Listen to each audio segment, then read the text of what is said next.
Alors les enfants, bonjour, je vous souhaite une bonne journée et j'espère que vous avez déjà fait ces exercices. Malheureusement, je vous ai envoyé la correction le jour même. Euh, je vous ai donné un certain temps et je vous ai envoyé la correction, cette vidéo, mais malheureusement, il y avait un petit problème. Donc, je vous le lance aujourd'hui et en vous expliquant. Alors, vous avez le premier exercice, mettez ces phrases à la forme négative. J'ai trouvé ce film intéressant. Donc, tout d'abord, les enfants, la première des choses qu'il faut voir, c'est la phrase affirmative et vous regardez le temps où il est conjugué, auquel est conjugué le verbe. Si vous avez un temps simple, comme on a déjà dit que les deux mots de la négation encadrent le verbe.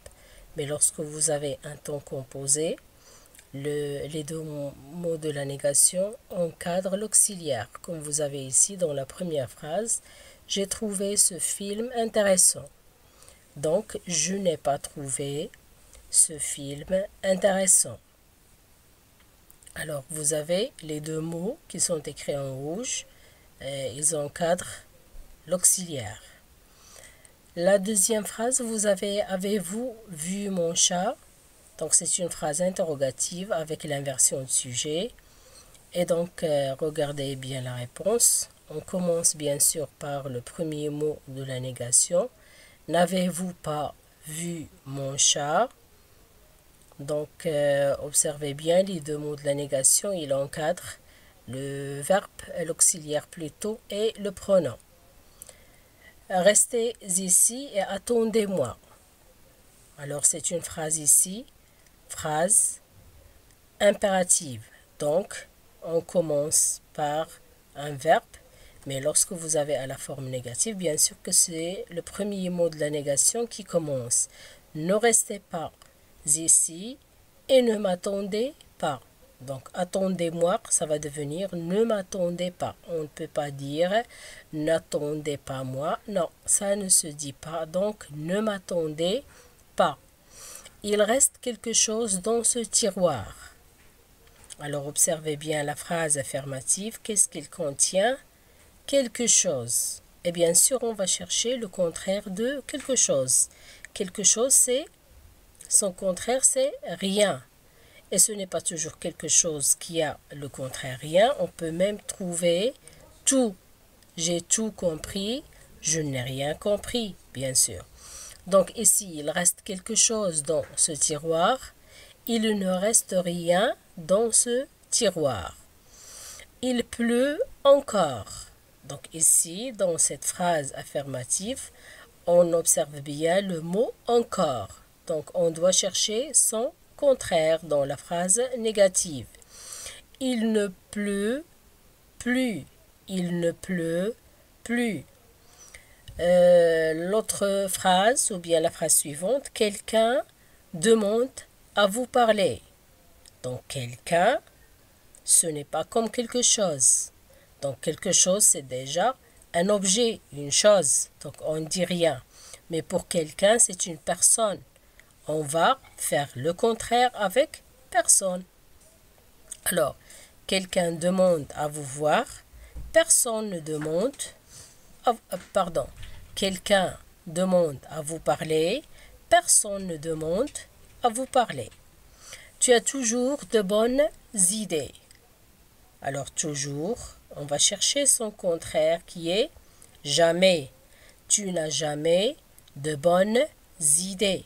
Tu n'as jamais de bonnes idées. Donc toujours devient jamais. Et ce n'est pas toujours qui devient jamais. On dit par exemple souvent, ça devient jamais. Quelquefois, ça devient jamais.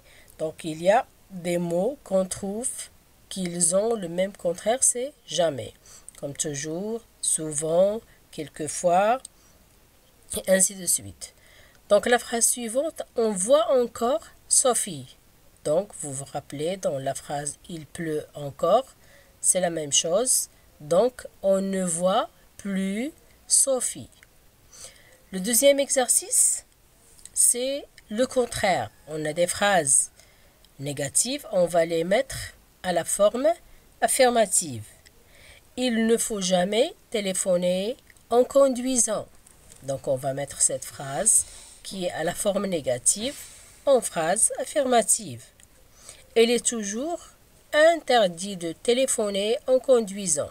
Donc on a changé un petit peu. Pourquoi? C'est juste pour le sens de la phrase. Pour ne pas dire par exemple il ne faut jamais téléphoner en conduisant. On ne peut pas dire il faut toujours téléphoner en conduisant parce que ce n'est pas vrai. Il ne faut pas le faire. Donc il est toujours interdit de téléphoner en conduisant. Il ne prend aucun risque en voiture. Il ne prend aucun risque. Donc, lorsque je mets la négation avec aucun risque, ça veut dire qu'il y avait plusieurs, beaucoup ou bien des risques. Donc, je dis je prends plusieurs risques en voiture ou bien je prends des risques en voiture. Il n'a pas le temps de freiner. Alors ça, c'est simple. Donc, il a le temps de freiner. Mon frère ne fait rien pour améliorer sa conduite. Mon frère ne fait rien pour améliorer sa conduite. Donc, la phrase affirmative, je dis que mon frère fait beaucoup pour améliorer sa conduite ou bien mon frère fait plusieurs choses pour améliorer sa conduite. Donc, je crois que vous avez déjà fait. Donc, essayez de corriger en comparant ces réponses avec les vôtres. Et merci de votre attention.